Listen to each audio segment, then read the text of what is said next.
Hello, and welcome to UnderDiscussion at LTC. This is a revolving topic open discussion forum panel, and it is also a fully community-run panel here at the Lowell Telemedia Center. The topic of tonight's discussion is small businesses within Lowell. So without further ado, I want to throw it over to our panelists here, and I'll just have you guys all introduce who you are and what your business is. My name is Laura Lamarre Anderson, and I run Lala Books downtown. My name is Brian Ruhlmann, and I'm the founder and cook at Craic Sauce, a hot sauce company here in Lowell. My name is Sean Gordon, and I am one of the three owners of Tafetta, a new live music venue in Lowell at Western Avenue Studios. Great. And just also to start us off and to give a bit more context to our audience, and whoever wants to start first, feel free to jump in. But I just wanted to set a baseline just by asking you all kind of briefly, what inspired you to either start or be heavily involved in the small businesses, which you are? Well, that sounds like a long question. Probably can do an hour on that myself, but I'll let, unless one of you guys want to start. I mean, I've been involved in the music business for 20-something years now, booking, probably 25 years, booking bands, shows, managing bands, all sorts of stuff from the time I was 16 on to now. And one of the other founders of the company, we've known each other since 1999 when we were going into college orientation at Northeastern, and we met when his band sent me a demo, and we said, I'll never forget it. It was like 2001. We said, hey, one day we should open a music venue. And, fast forward to now, and here we are doing it.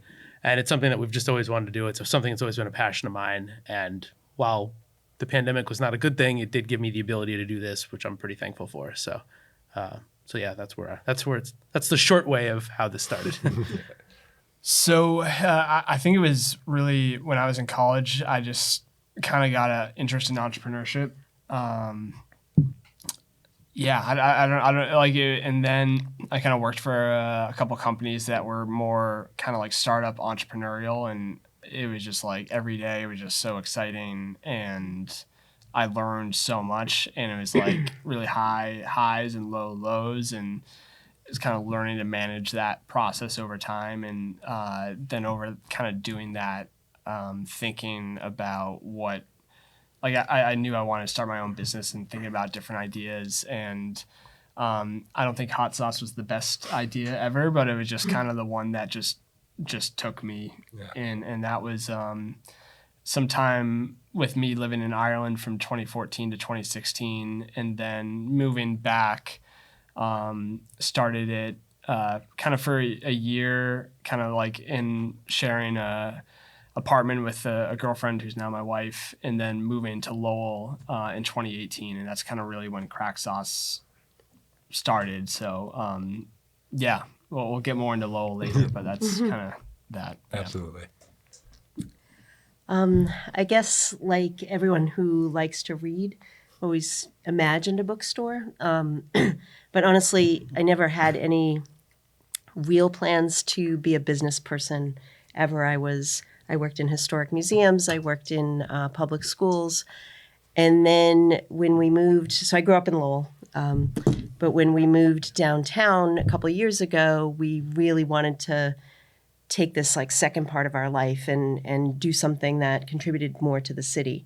And we batted around a ton of ideas and finally decided, you know what, maybe the bookstore that downtown is missing would be the right thing for us to do.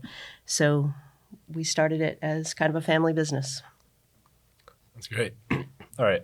So now kind of moving into the more conversational questions for this panel. I want to start things off on a nice kind of light, positive note. So I just want to, and once again, whoever wants to jump in first, feel free to. I just want to ask all of you, what are some of your favorite aspects of Lowell as a location to hold your business out of? I think the creativity. Like there's a lot of really creative people in this city. I don't know what it is about Lowell that has always just attracted artists and writers, poets, musicians, and collaborative creative people. So it's kind of a cool place to do any kind of business. Yeah, I mean, for us, it's when you're running a music venue, you don't want to open it in the suburbs because you want to be somewhere where there's people, where the people are, and they don't have to travel. Now, obviously, Boston is the big city here, but the competition in Boston, when it comes to what we do, is next to impossible to do unless you're funded by some larger company or something, or some investor. We are not. We are completely independent. We owe no one else owns any part of our business, and so we saw Lowell as a great opportunity to start a new market. It's a big challenge because in the music world there's basically different markets in the touring world, and Lowell probably would be considered a C market, probably a third tier market, but it's a cool challenge to grow something new, and especially after the pandemic, so many artists are back out on the road again that there's not enough venues to satisfy that, and so we've come along in a pretty good time to do that. So that's why Lowell was great for us. I like it how there's just you can do everything in Lowell. Like like the amount of kind of organizations, resources, people that you can hire, communities, like there's just so much going on. So I like how you can get to know the city, the people, the resources, and also do it here. It's nice not having it's. I live here too, so it feels like it's home, and there's a lot here. Yeah, you get that real kind of close-knit community feel, but within a more metro city such as Lowell, which I think is really unique to this location. All right. Sean, you had touched on it briefly, talking about some of the difficulties with venues or just Lowell as a touring city in general. So something I'd be interested to know with Tafetta, I wonder if you have any other ways which you'd like the venue space to be used outside of music, or if there's any other avenues that you'd be looking to expand into. We're a music venue first, but we're a performance space. I mean, we do, and we're a venue, so we have birthday parties. We rent it out for other things. We've supported a bunch of charities already, and we'll continue to do that. We've held events for business, for companies, like company parties. Really any use. We just want to have people have a place that people can enjoy the space and get as creative as they want. I mean, we've had yoga there. We've had painting events. Really anything imaginable. There's really no limit to what we can use the space for. It's a pretty open space. We've had a movie film there. Really is any number of things that we can use the space for, and we will continue to do that. And I'm sure, people just approach us and ask, and we're willing to get as creative and work with anybody as long as it makes sense for us. Absolutely. So that's a lot of great positives and a lot of a lot of things to really I think that everything that you all described are things that people within the city of Lowell can observe as well, and that can kind of get a good sense of just walking around the streets and walking into these businesses. But I want to hear from your perspectives what some of the challenges are that comes with being a small business that maybe a consumer or just a customer that walks into your store off the street might not be aware of. I mean, challenges for us are, one, I've never done this before. We've never owned a music venue. I've never worked at a bar. Essentially, what I'm running is a bar. I mean, I'm not going to sugarcoat it. I mean, music is our priority, but the way we make money is alcohol sales. We're a bar. We're not open 7 days a week like a typical bar, though. We're open when there's a band playing. People ask us that all the time, like, "Oh, can I come in on Tuesday and have a drink?" And not unless we have a show. Like, if there's something going on open to the public, you can come in and have a drink, but you have to buy a ticket to the event. The biggest challenges for me is just understanding how to run a business. I mean, like I was saying right before this, I just spent a couple hours in City Hall today renewing our licenses and things for next year. Like, I don't know what I'm doing. I'm figuring it all out as I go. And that's the honest truth, is like, I have no clue what I'm doing. When it comes to like insurance, I had a meeting with our insurance guy a couple months ago, and I said, talk to me like a baby, because I do not know anything about insurance. Like, I literally have no clue what I'm doing. Like, you need to explain everything to me in like the most basic terms possible. Like, figuring all that, like the behind the scenes stuff that's not like really fun and glamorous. Like, yeah, okay, a cool band comes into town that sells the place out and you get to hang out backstage with them and see them play and see their fans go crazy. That's the fun stuff. The behind the scenes stuff where you have to like figure out the business things and the renewals and the, work with the fire station, the fire department and all that stuff. There's so many things behind the scenes and you're dealing with the kind of stuff that we're doing when you have hundreds and hundreds of people coming in. There's so many logistics things that behind the scenes stuff has been quite a bit of a challenge for sure. And predicting how much money it all costs. It is not cheap, like to do this. So yeah, and we're learning that the hard way. Yeah, that reliance on your suppliers, your all the different vendors. I have lost track of how many different vendors we use. And then that, I want to get you your book tomorrow, but the reality is it has to go through other people's hands and all of Personally, that. the hardest thing for me is I've never been like a manager or run anything like this. So trusting other people and delegating and taking a step back and looking at it more as like in the big picture than like doing it. I don't want to be the type of person that micromanages, but that's my problem. Like I need to learn how to delegate and need to learn how to like explain what's in my head and put it out there so someone else can help me. But that's where I'm at. Like literally to this day, I just had a phone call with our other owner, Matt, for like 45 minutes. That's why I ran in like right on time, because like we're just trying to figure out the workflow and the process that we can.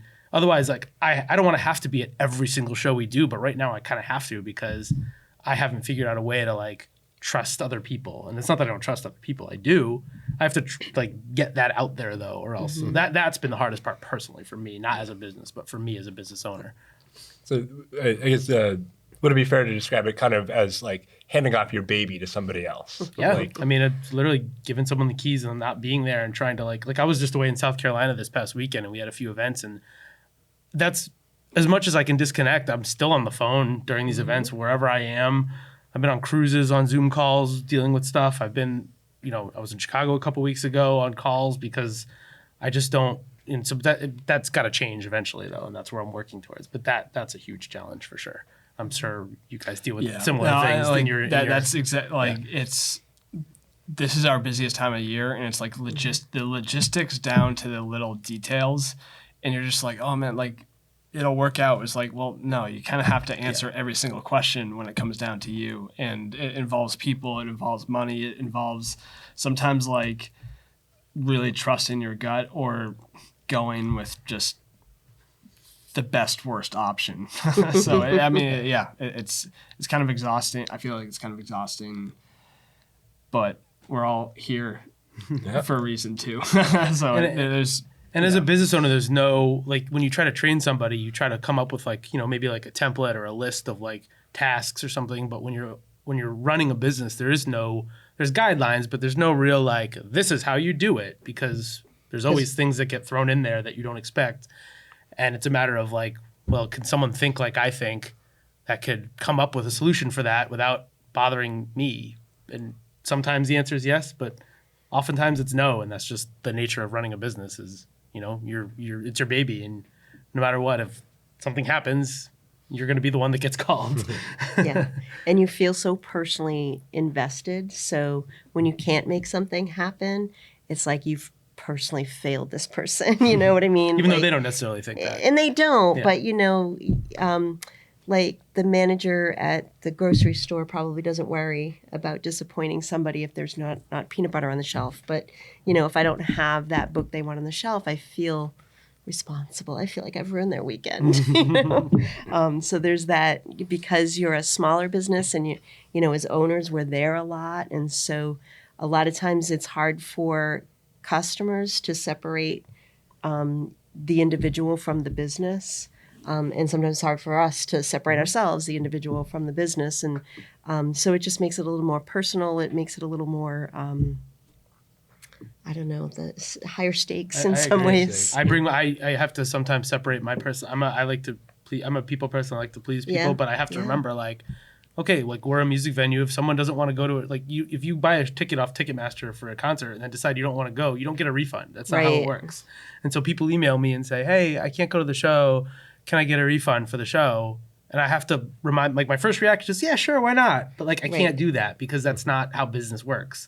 So usually what I'll say is, oh, I'm sorry, we can't make it. We can't do that. However, if you want to come to another show, let me know and I'll get you a free ticket or something. And I'll try to be that's been my solution in the past. And like, that's also probably not the best business, but hopefully that makes them a customer for life, because they received something nice like that. But So it sounds like you're all constantly spinning plates and trying to keep them all from falling off their respective sticks. So I guess touching on that and hearing all this about what seems to be a tremendous weight on the shoulders day to day of keeping everything in line and making sure that everything's running smoothly. I wanted to ask about the family aspects of each of your businesses, because oftentimes a small business can also fall under the umbrella of a family business. So I'd be really interested to know the role in which families and friends as well play in the upkeep of each of your respective businesses, or just even the smallest day-to-day interactions. So mine is a family business. My husband and I started together. My oldest daughter is now part owner, and she's been the assistant manager all along. So it's truly a family business, which makes holidays difficult. It's like, well, one of us can go to this birthday party and the other has to keep the store open. So that's the downside. The upside is, we really like each other and we get to hang out. Nice. I get to hang out with my kid. That's really awesome. And we think a lot alike, so that we have the same instincts. We have the same vision for the store. So that's the great part of family business. Yeah, family's been everything with this from day one, from literally my dad's garden growing the peppers, to my brother designing the logo, to my mom being somebody I talk to every single day. And we've grown through that for 10 years, really, kind of now doing this. So like it is absolutely a family business, but it's also like, we have more employees that aren't family than are. So it's kind of like a family business plus this other, like, I know I'm not going to like call them like, okay, I'm doing the cheesy, they are family too.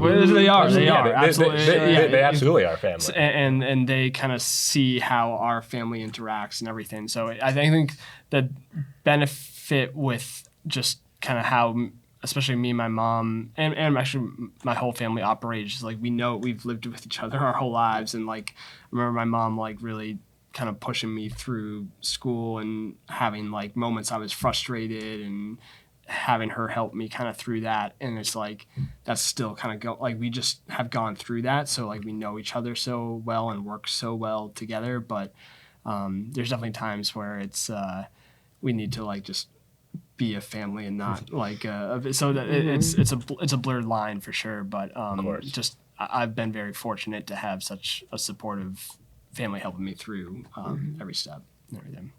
Yeah, for us, I mean, we're not really a family business. I mean, I can speak from my side, but my wife is, when I became a part of this, we agreed, it was a decision we made together, and there's a lot of sacrifices. I mean, Fridays and Saturdays, I'm generally out till midnight or 1 a.m. running events.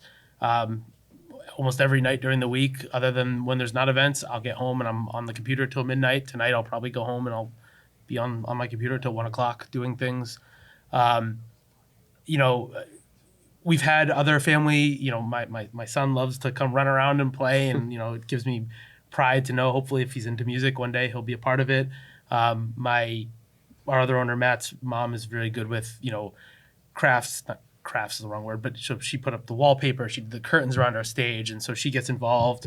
Friend-wise, the whole place started with staffing with friends. So our friends are the ones, most of the people who work in there doing our box office and production are friends or friends of friends, because we want to make sure we surrounded ourselves with people we trust. And so that's kind of how we started with that. So yeah, it's not really a family business, but family is certainly really important to this, because there's so many sacrifices to make what we're doing a reality. Absolutely. So Laura, I wanted to throw a question over to you. So on your sign, under your logo, you have the slogan "Where Readers Gather." Yeah. So I wanted to kind of ask about what that means to you and what type of events or spaces you hold that kind of brings that slogan to life. Yeah, it's part of the mission of why we wanted this store. We wanted to have a place where folks could get together and talk. And, we opened at the tail end of the pandemic when nobody was getting together at all. So it really felt extra important to have that sort of space. And so we designed the store with wide aisles and all of that, where folks places to sit, a table or two, where people could just kind of sit and chat for a little bit, talk over books. We also, host a lot of community groups. So there are 3 different writers groups right now that meet at the store. We really support local writers. So they meet at the store. One of them started an open mic for poetry and written word, just spoken word, at the store once a month. So we have that gathering space for folks. And then a lot of the authors who either work at the writing groups or have their books on our shelves, local authors, will come in and launch a new book, talk about a new project, just do some book signings. So there's those opportunities. And then we've started to have a lot of reading groups. So with our neighbors, Warp and Weft, we started the Boozy Book Club. So we get together next door where we can have cocktails and talk about one book a month. We're hoping to start another version of that with our friends over at Fuse Bistro. And so those are just opportunities to get off-site, but still have that gathering idea, that place where we can just get together for casual conversation. And then the LGBTQ plus community of Lowell, the group that started here in the city, has started a queer book club at our store, which is great. Because every time we talk to people, they're looking for a place to meet folks and to have conversations. And, where our conversations tend to be around books and writing, because that's what we are. But it really is about, you keep hearing on the news and everything that loneliness is one of the biggest concerns in our country. And so we need lots of different ways for people to casually get together. And, once you leave school, it's hard to make new friends. So things like a writing group or a reading group is just a way to come in contact with some folks you might not meet otherwise, and you get that gathering. So we're a place where readers gather, but also just a place where, teenagers hang out after high school lets out, or a couple of folks meet to chat every now and then, or they just come in to talk to our booksellers, because our booksellers love to talk. So we all just, chat with whoever walks in the door. I feel like Lowell's really good at all these groups in order, because that's how I've met a lot of our employees that have turned into friends, and from salsa to urban gardening to just there's places to hang out and communities and groups that are very welcoming to new people. So that's great. I think we need to do more and more. But once you kind of get some momentum and everything, but it's I think it's unique to Lowell from other places in the area. Absolutely. So kind of speaking on that, kind of speaking on the communication aspects of things, Brian, as someone who makes hot sauce and works in selling hot sauce, I'm sure you have lots of people who have lots of opinions on hot sauce. So I wonder, do you receive a lot of direct feedback from customers? And has kind of input from customers, especially with hot sauce and, people's tolerance for it, on both ends of the spectrum. How has that kind of impacted the choices that you make when it comes to making new batches or continuing to make or making adjustments to existing batches? Yeah. The most popular opinion not the most popular, the most passionate opinion is for people that say this isn't hot enough and I like to get tortured. And I've kind of joked, we've tallied the amount of people. Once we get to 1,000, we'll do something that will torture you. So that's the hottest take, no pun intended, but I think what we do, we go to events and we're literally pouring from our bottle and having them taste it straight up, and we just talk to them about what they're tasting, their food, their flavor, their story. It just spills into a conversation about like food, hot sauce cooking, people. And so we've learned a lot from people all over the world, and also close to just like who they are and what they taste and what they like. And so I think that really just keeps us in tune with ourselves, but also other people. I don't think we have like a method of trying to do certain things, but it is, I think, extremely important for us to kind of like stay on our game and also continue just to love what we're doing, is like talking to people and having that interaction, just because it's I think around food and tasting, people cut the kind of the BS and really focus on what. Yeah, I don't know. The conversations can get pretty real and funny. Interesting, fast. It starts about hot sauce, but then it kind of extends out into more broad conversational topics. Sometimes, yeah, for sure. And then, Sean, throwing it over to you. I'm sure you kind of have a lot of similar experiences when it comes to music and input from artists or input from people trying to book a venue. Oh, yeah.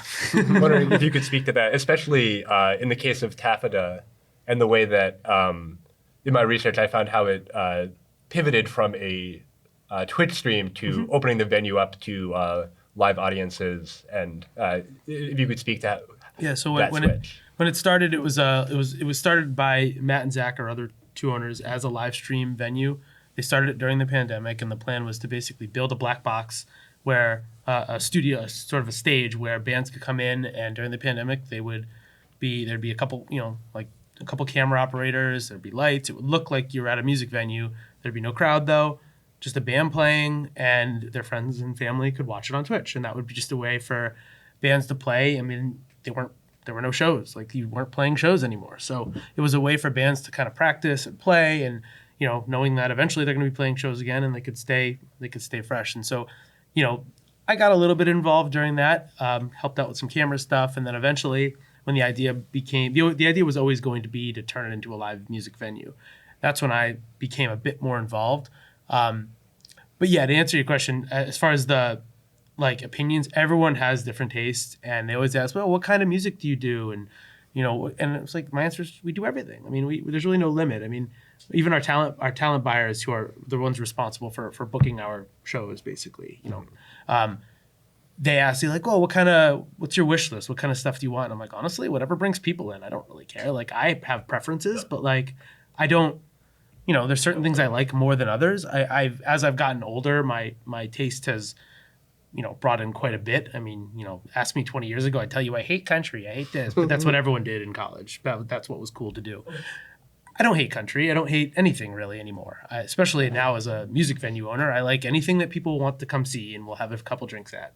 Like, that's what I like. So there's certainly things I like more, but everyone always tells me, you should do this. I have a friend that's in a band that does this, and I have a friend that does this, and that's great. And I never I always give them my card, and I say, yeah, have them reach out to me. That's great.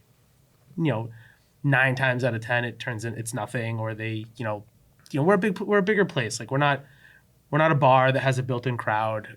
People, we need musicians that will bring people in, basically. Like, if 10 people come to see you at a bar, that, it might not be that bad, but 10 people at our place, it's empty. It's not worth doing. So, I listen to everyone's opinions, and if it turns into something, that's great. We always love that, but we're trying to be that place that local musicians, we can cultivate local musicians and build them into headliners that can bring in large crowds one day. So that's what we've been working on for local stuff. So yeah. So you mentioned trying to or the desire to bring in larger crowds. So a question I want to open up to everyone on the panel is, how do the expectations of exponential growth or having your business make more and more money year on year, how do those expectations compare to personal growth aspirations, or what is the perceived growth aspirations for a small business? Yeah, for the store, we want to we want to maintain our local focus. We want to maintain our the personal touch, those relationships that you build with readers, and those great personal conversations you can have. But we would like to expand our offerings, expand even possibly our location, and so we want to do that with an eye towards maintaining that personal connection. So it's a struggle we haven't had to deal with yet because we're still nice and small.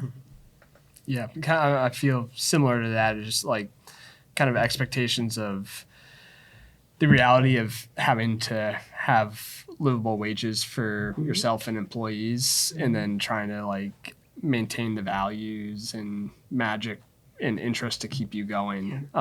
So it evolves over time, and it's not a linear path with all aspects of that. So yeah, it's something. It takes time to work on, and but yeah. Yeah, me personally, I'm impatient. I want it to happen immediately. I want to have sold out shows every night, but that's not realistic, unfortunately. It takes time, especially in a new market like this. I mean, Lowell's never really had anything like what we are. There's there's some bars that do music, and that's awesome. That's really important. But there's really never been anything like a 400-person professional quality music venue in Lowell. Not in a long time, at least. I mean, I've been told, people are like, oh, this used to be here, and that's great. But right now, there's nothing, and so we're excited to almost act as like we're smaller, in the vein of music venues, but it's almost a tour. Like, we've had people fly in from around the country, different countries.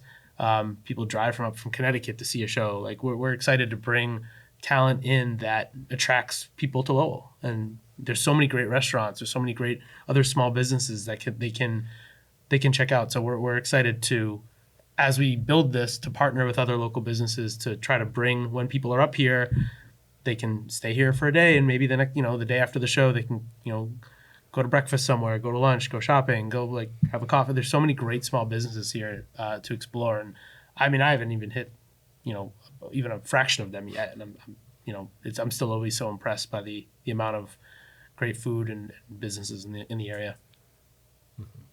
Have there been any kind of tips or any advice that you've picked up from interfacing or networking with other small businesses, or even just walking into a store and being a customer there?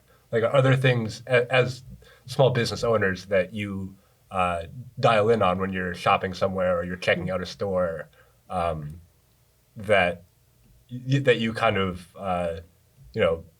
keep in mind and think of ways to integrate into your own businesses? I don't think like a direct answer to that, but there's so many resources that are available within Lowell and the state of Massachusetts. Like Tafetta and Craic did not together, but like a crowdfunding campaign that I heard about through our economic development office, and we raised $20,000 and got $40,000 from this MGCC grant, and that was $60,000 that we put straight into like capital, and we're at a whole another level through that project. But there's we also did E4All, which is a free business accelerator program, and then there's all just the other businesses like there's a diner in Lowell that was our first shop to sell Craic sauce, and the Navigation Brewery, and like those are some of our biggest accounts, but also like we get our most passionate customers that take us. So like there's so much networking and people that are trying to help you out, and also resources and organizations that are kind of public, and that's their job to do, not that are out there to help you too. So I think hearing from other people what they've done and their network of people, there's a lot you can get help with. Mm-hmm. And then Laura, Sean, would you agree with what Brian has to say, or I guess how I should phrase it is, do you feel that there's a good wealth of resources within Lowell to be able to help not just your own small business, but aspiring small businesses to even get off the ground? Yeah, like I said earlier, grow. it's a stressful process to do the the legal sides of things and the administrative sides of things, working with the city and the licensing and all that stuff. But like, City Hall has been great. The people at City Hall are really helpful. They want small businesses here. They want them to succeed.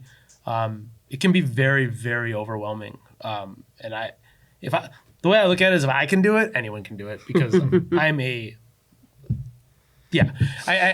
not very, maybe I'm giving myself not enough credit, but I find it, I was overwhelmed just at the thought of doing all this stuff and having to go, but they've made it very easy. People always assume, oh, liquor license, that must have been awful. And honestly, it wasn't as bad as I thought it was going to be. It really wasn't that bad. I mean, they give you everything on, guidelines and how to do it. And so yeah, it's really not too bad. I mean, the city's been great for sure. Yeah, and CTI's Entrepreneur Center is fantastic. So they helped us secure an initial small business administration loan. And so then they've been our mentors all along. So if I have any kind of question, they will come over to the store, so I don't even have to get coverage for the store, and they'll sit down and deal with all the interruptions that I might have too. But they were helping me figure out month-to-month budgeting and how to better plan our fiscal year budget with buying stock ahead of time, balancing that out with what we hope to make at that same time. So, CTI has been fantastic, and I agree that City Hall folks and the academic development have been really, really great and very supportive. I also think that we have a downtown, because we're downtown, so we have a downtown district city councilor. And so that's a person who's kind of invested in our area. So it's been great to have even that, more close relationship with the council and the City Hall. That's great. So while we're more into the business end of things, I want to open the discussion up now to asking about advertising and kind of creating and putting your brand out there, and putting that under the lens of social media. And I'd be interested to know how social media presence has kind of changed the relationship between the small business and the customer, and kind of what the process of establishing an online presence is for a small business. Yeah, I mean, for us, I've been to hundreds and hundreds of venues across the country, and one of the things that we wanted to do when we created this venue is take the good and the bad from these other venues and make ourselves stand out and be a bit more personal, and that's kind of what we've been trying to do. And we haven't done any real marketing yet for the venue. It's pretty much all word of mouth. I mean, we have budgets for individual shows, and we do social media advertising for those, but we've never done any just general venue marketing for the venue itself yet. Something that's on our list of things to do, but truthfully, we're not even done building. Like, we're still working. We're still building our lounge area. There's still decoration to do. There's still our entryway that we want to finish up. There's still a lot to do. But like I said, we're just kind of, as money comes in, it goes back out, and we do the work we want to do. But social media wise, I find that what's been the most engaging for people is seeing like a talking head and seeing somebody talking to the camera, because they feel like, oh, I can connect with that person now. And as awkward as it is, as much as I don't like doing it, I've noticed it gets more views, it gets more comments, it gets more shares, and like, people enjoy that stuff. And to me, it feels weird, but like, well, hey, whatever works, like if people like that stuff, then so be it. I mean, so we do a lot of, I have a social media calendar that I literally schedule out my posts a month in advance, where I have, okay, and I may not stick to it every day, but I say, okay, this is what we're going to do on this day. This is what we're going to do on this day. We have a show going live on this day. So the next day, an ad goes up for that show. And it's a lot. I actually hired a local UMass Lowell student to help me out with gathering content, because I was the one at the shows also gathering the content. But like, it's just too much. So I hired someone to sort of help me gather content and help me organize it and and so he'll go out and plan posts for me based on the content he's collected, behind the scenes stuff about our bar, behind the scenes stuff about whatever, basically. Because what we try to present, anybody can put up a video of a band playing from the front of the stage, because that's what you see. But what we found that gets the most engagement and interaction is like, oh, the behind the scenes stuff. Okay, maybe the band in the green room, the band loading in, doing something at the bar, like something cool like that you don't see from a typical music venue like that's owned by Live Nation or something. You're not going to get that personal touch. So that's what we've been trying to do from the social media from our side. I'd say we have some similarities with kind of like authenticity and standing out. Our most popular stuff is like labeling in the office and like, which is kind of a cool machine, not gonna lie. So it's just like, personally struggle with technology. I've been locked out of Facebook since October of 20 something because I didn't have a authenticator code and go to Facebook jail. And I've like, I'm just like in Facebook and Google purgatory. But I actually do a lot of our marketing effort on an email newsletter where I just feel like that's where most of our marketing efforts go is in like email. But social media is like, it's kind of, I don't know, like I think it shows people what you're doing, especially we do a lot of Instagram because that's the only thing we have. It's just like behind the scenes day to day, and they like to see that we make the sauce. We're involved with growing it. We're outside every single day selling it. So it's kind of cool to connect with people and have them see that behind the scenes. Yeah, I think social media gives a chance to connect with other groups too. So, when we're doing things together, we're able to just link like Mill City Grows will often make comments on our posts that connects to something that they're doing, and we'll do the same to them. So there's a lot of conversation going on in social media as well, which is kind of cool. Yeah, it's ever evolving, but it's still something that you can kind of scale back, and you're still able to add kind of that personal touch to it. As well. Brian, I wanted to circle back to something you said.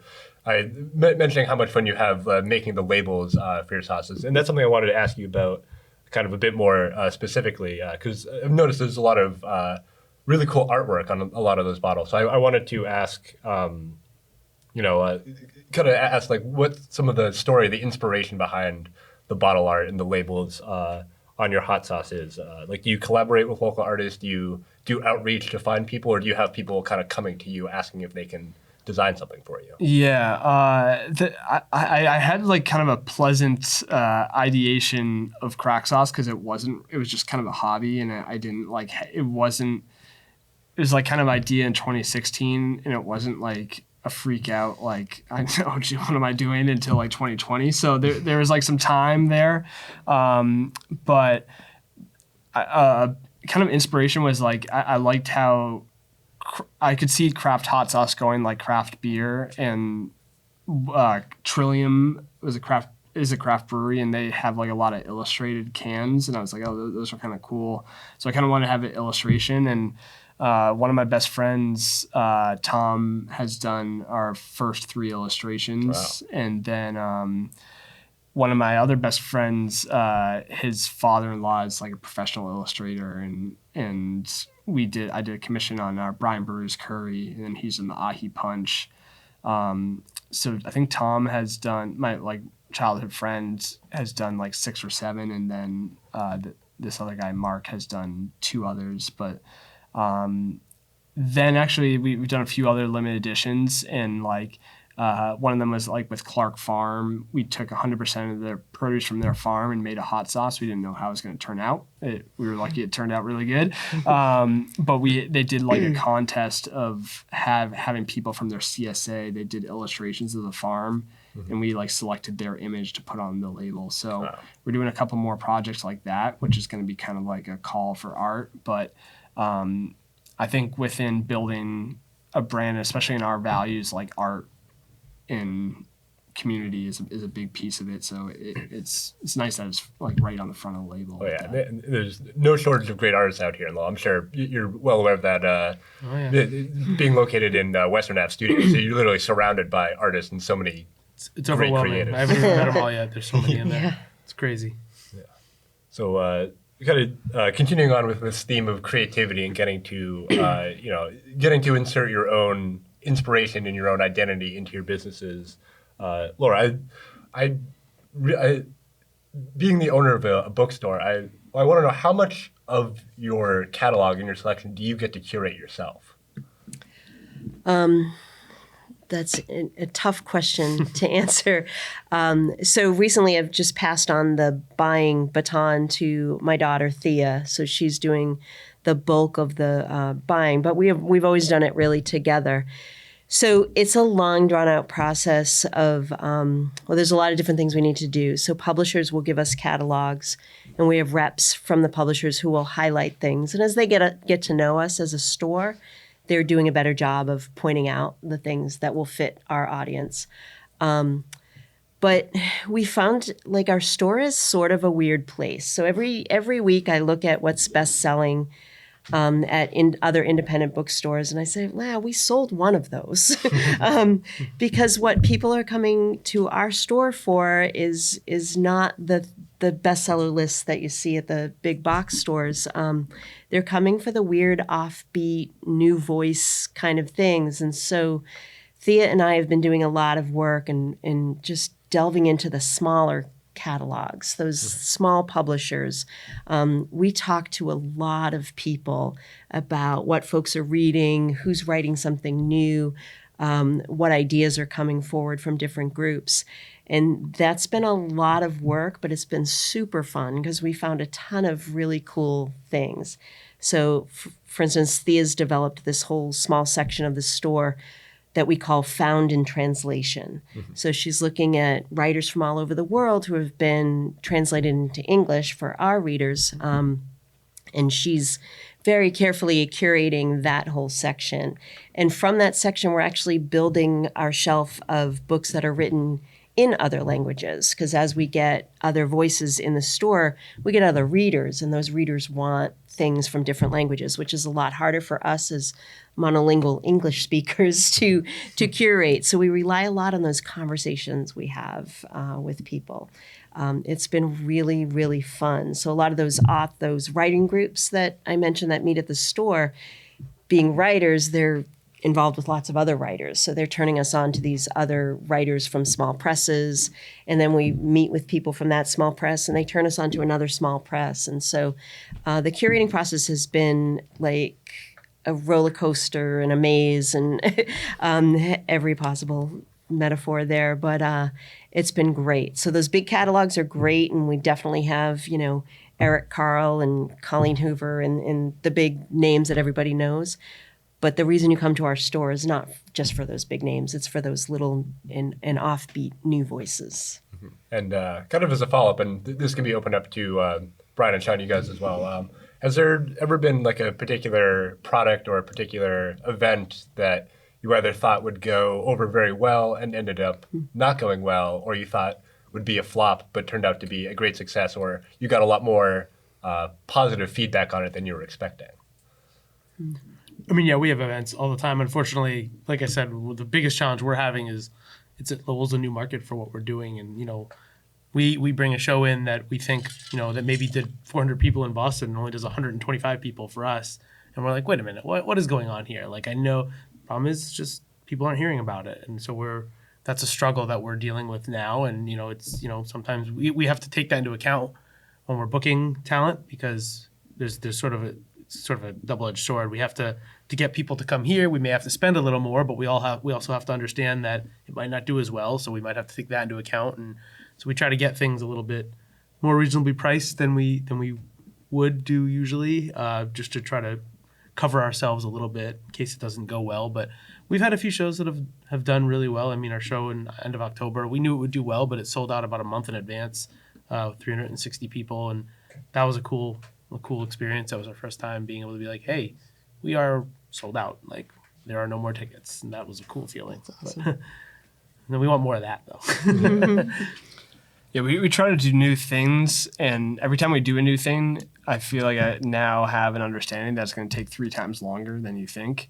And then also, like, you do a new thing, it turns out great or it flops. But now you have like a frame of reference for the next time. And so like, I think there's so much of that discovery and it's kind of like the more you do it, the more you can have more confident assumptions, but there's the element of chance and not knowing all the time, and yeah. I mean, the biggest takeaway I've gotten from running this is like you cannot be afraid to fail, because like Yeah. if you're gonna take everything so personal and you fail on something and something doesn't go well and you're gonna let that just sit with you, then you're just gonna constantly have issues and you're never gonna have the confidence to succeed. So like, and we just had an event on this past Friday when I was away that, you know, we expected to do really well and 23 people came, and it's awkward. It's a weird situation when you have a big room that fits 400 people and there's 23 people in there and you're like, okay, now what? But like, it happens. It's just part of events, and it, you know, it happens everywhere. And you just have to make it the best you can. Whether, you know, you hear artists say, I play the same show if it's to 10 people or 10,000 people. And that's how you have to, that's what you have to do. Like, and I mean, it's probably a little bit different with what you guys do, but you just have to be positive and push forward, and then let things grow and learn from that experience. And then hopefully, you know, trust what you're doing and trust the process, as they say, and it keeps growing. Yeah, having to take a lot of scary but necessary risks in order to kind of push yourself to that next the There's next level. No guaranteed success when you run a small business. That's for sure. So, kind of going off that same idea, I'd be fascinated to hear all of your insights on when you do hit that success and you find yourself with like, oh, like I have this new group of people are now interested in my product or interested in my venue or interested in checking out my books. How do you find a balance between keeping sort of those repeat or recurring customers happy with the services that they've come to appreciate, while also having to try to make efforts to attract new customers or come up with new ideas to bring new people in? Yeah, you can't lose sight of those early supporters, but they became your fans for what you do, and you just keep you're doing that still. You're just trying to get the word out to more people. So when we expand our offerings, we have both our regulars in mind, and we're always thinking, with almost every book that we order for the store, for example, we have somebody in our mind like they're going to like this, or oh, her friend is going to read this, and we have that in our head. And for those new things, we're like, well, Joe might like it, but what about this whole group of people I'm hearing about, and they might like it too. So we do things like bring in new products, like non-book products, puzzles, stickers, all these kinds of things. We just brought in candles. And that's not what our original audience was asking us for, but that's something that's going to help us get new people in the door, and then they'll see what we have too. Yeah, I'm sure in a city as diverse as Lowell, it could be, I'm sure that can be a definite hurdle to overcome of, trying to learn more about these, different specific cultures. But I'd have to imagine that it could also be really exciting in a way to kind of expose yourself to more of that and kind of learn more about the different cultural makeup of Lowell as a city. Yeah, I was a public school teacher in the city before opening the store, so I had that opportunity of meeting lots and lots of families from lots and lots of different places and lots of backgrounds, which I think has helped us when we were opening the store, because we had all of these folks in our head, what's so different price points, different interest levels, all of that thing when you're opening. So yeah, Lowell's I don't see it as a hurdle at all. It's, what a great rich group of consumers in front of us, really, and fellow Lowellians. It's been fabulous. Yeah. Yeah, I mean, for us to answer your question, I kind of answered it earlier. We try to keep that personal touch, but I found that the people that, we've been doing shows for a little over a year now, and when we first started, we had a temp bar set up. There was a hole in the ground. There was, there was all sorts of things that don't look the same. It's a totally different place now, basically. And the people that came to shows early almost feel like invested, like they're a part of it, and they've enjoyed seeing like the success. So they always comment on how proud they are and how cool it is. And when they come and see the bar when it's done, they were so excited. Like they can actually visually see, they can remember what it was a year ago and to what it is now. And it's cool to see the reactions of the people that were involved or were supporters from the beginning. So. So, Sean, I'd be fascinated to hear from your perspective with how culturally diverse Lowell can be, if there's any specific genres or styles of music that you've come across that you want to see represented more at your venue. Yeah, so personally, like I came from a punk and rock background, and so but we don't book just that. We want to do a little bit of everything, and what fascinates me the most is we had a this really well known folk artist named Charlie Parr here recently, and I would like to see more of that folk genre because especially with the folk festival here, which is such a popular event in the city. Having a guy like this whose fans were so passionate about, it was really cool to see that and experience that, and I'd love to see more of that. Absolutely. Before we formally conclude our panel, I want to give all of you an opportunity to once again plug your businesses and as well plug any events, pop-ups, shows, or just anything going on at your businesses within any range of time. Well, so much happens at Lala Books that the best thing to do is look on our website. We have a full calendar of events all the time.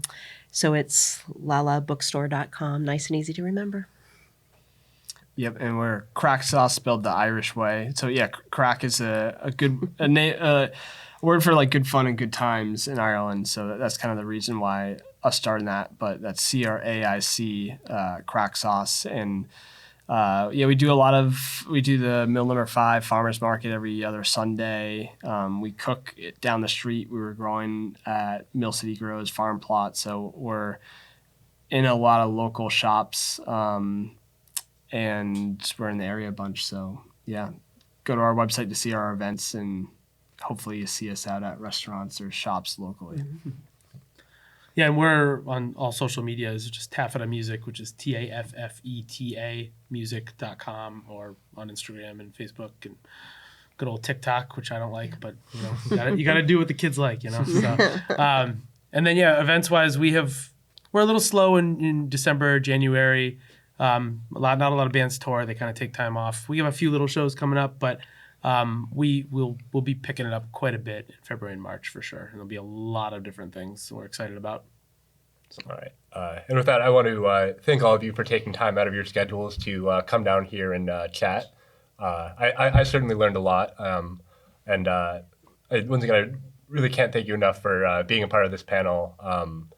And with that will conclude this edition of Under Discussion at LTC. Thank you all so much. Thank you. Thanks. All right.